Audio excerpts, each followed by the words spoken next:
All right, Manitowoc, little guy. Allegedly, she's not making ice. They've had it off. Unfortunately, when I go to the alert log, they've cleared it. So we're starting from zero, baby. Let's turn it on.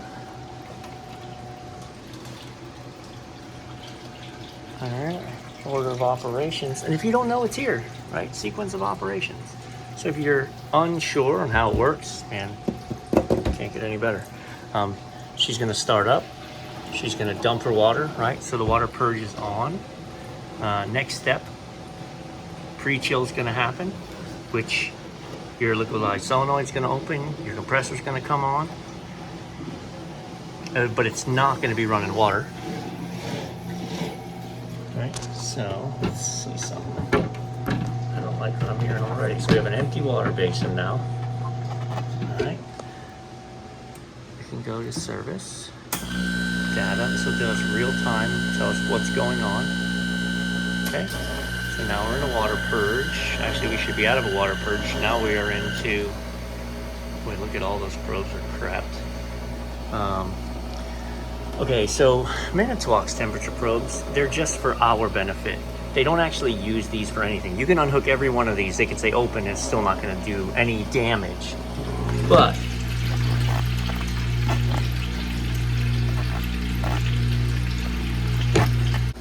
several other just observations kicking at the moment.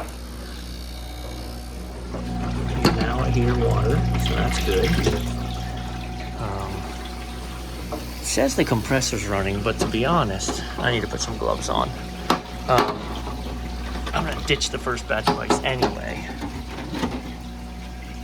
I don't feel like I have a cold evaporator. The fact that I don't have a condenser fan, that's on a head pressure control. Okay, there it goes. So you have to generate enough high pressure before that's gonna come on. We're gonna end up putting service gauges on this. Slide this out of the way, put my testos on here, see what pressures are happening.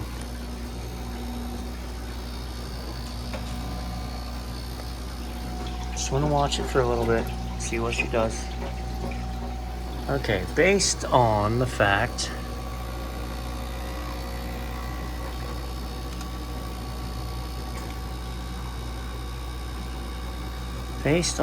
this is no bueno.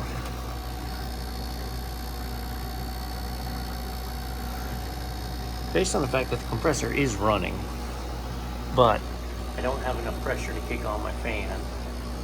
I don't feel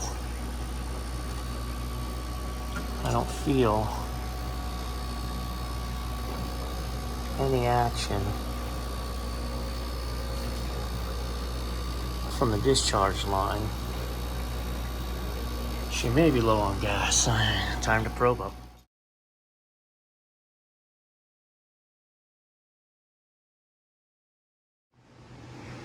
All right, here's where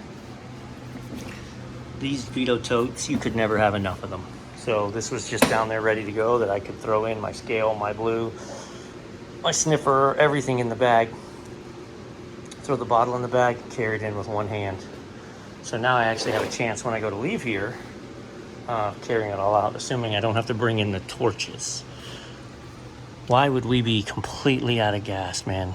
That's a half scary question. And I haven't found any oil yet.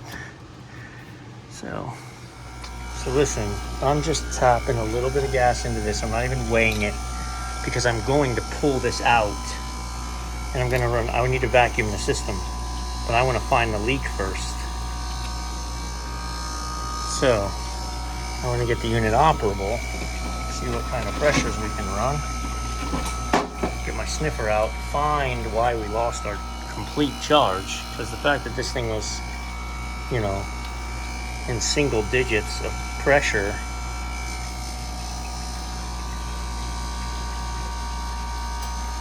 all right, here we got condenser fan,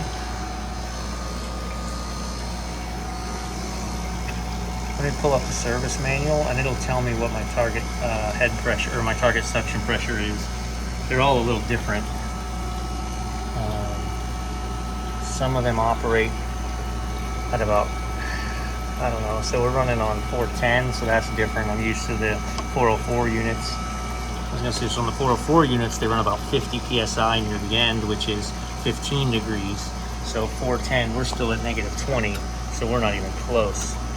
Probably need to drive this thing more up to about 100. All right, I've turned the unit off so that I have to turn my sensitivities on low because right now it was just going crazy even from here. So I have to turn the sensitivity down and then kind of use the hunting. I can hear it. I can hear it. So I gave up with the sniffer because there's no need, but I found the oil. The oil is here. So cut this guy back. Find out exactly did they create a rub out with the TXV?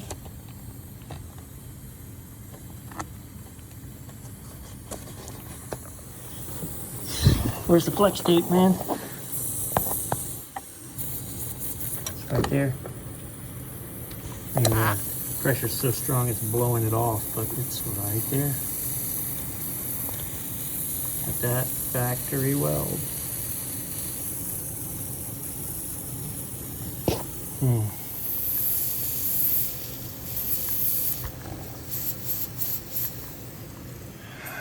All right, we're gonna go for it.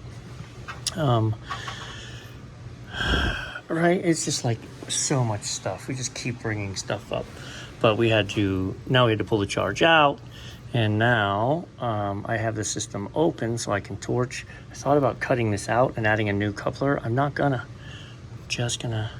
This is 2 rags here. We've got one there. I pulled the TXV probe out. Okay, so we don't have anything sensitive nearby. And this is so small, I really think I can just heat it up this way and it'll draw around the bottom. I can tap it down there and that should be that. I just need to watch right as we shoot up. That's why I moved the air pump. I didn't want it here because I am gonna end up taking the flame upward like this for a minute. That should be that. That should be that. Let's put some pressure on it.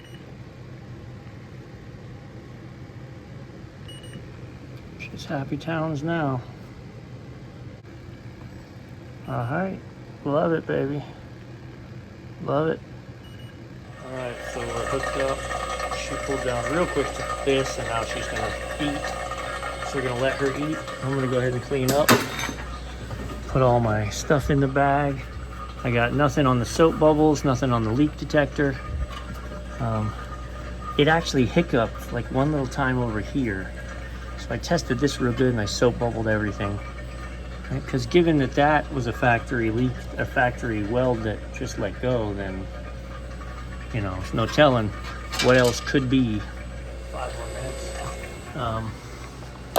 I don't show all the things all the time, but this is the torching rig because it gets just self-contained, man, right? So I get to keep my Viper wet rag in there, my cutters, my igniter, everything lives in here, so that in the back I've got an extra bottle so that I don't have to go anywhere. So when I had to bring in my torching stuff, I can just grab this one bag and know I've got all of that, and I've got some emergency fittings in there, couplers, in case I get up here and go, oh, I don't want to get my swage tool, I can take care of it. Yeah. There's another thing we didn't talk about yet.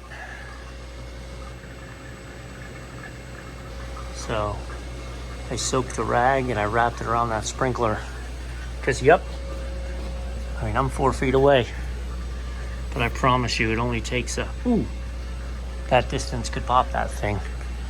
I'm on the 15th floor of a downtown Atlanta high-rise. That'd be ugly. All right, this guy, I got 19 ounces in it. This guy is so small, it pulled down to like 140 microns on here. And then when I turned it off, it went up to about 600. I am going to leak check again. Just, I mean, again, at 600 microns, there's no leak. But we've waited in the proper charge. We want to see what's going on. I'm leaving this open because, again, I want to leak check it. I want to just get in everywhere and just, I like to prove, right? All right, so now we're in a pre-chill. We're running 350 head pressure, 25-degree coil, just like I would have thought. See what happens. Right, this is going to go down because there's no water right now. So we're freezing, the evaporator's freezing, but there's nothing displacing the heat. So the refrigerant's coming back real cold. Funny, I'm cleaning up. I'm not even really paying attention to what's going on because it's not important. I believe it's going to make ice now. Water's flowing clear. Condenser fan is operating. Suction line is rocking it.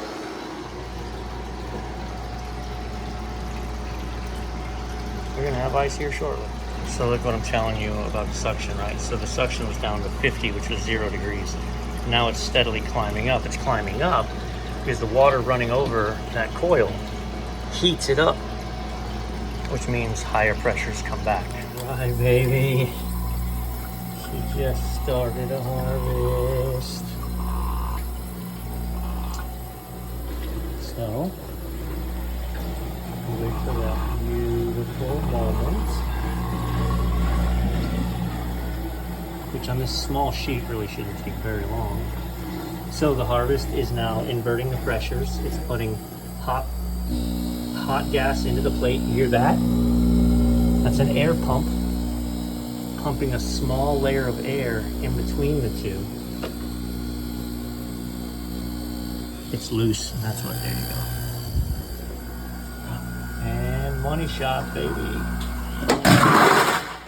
All right. I try to not waste trips because this isn't everything, right? I had the recovery bottle and the recovery machine that I took down. I'm on the 15th floor, so I had to take down. And I hear you guys are like, you need a cart. I don't do this. I don't ever need a cart. This is a very unique situation where it's a client that I do some work for them, but this is like a conference center and a special deal, and so if I end up being here all the time, I will get a little cart. But because I already carried down one bag. I have 2 of those bags, so I carried down the one bag that had the bottle in the recovery, dropped it off, and brought up the scale, the vacuum, and the but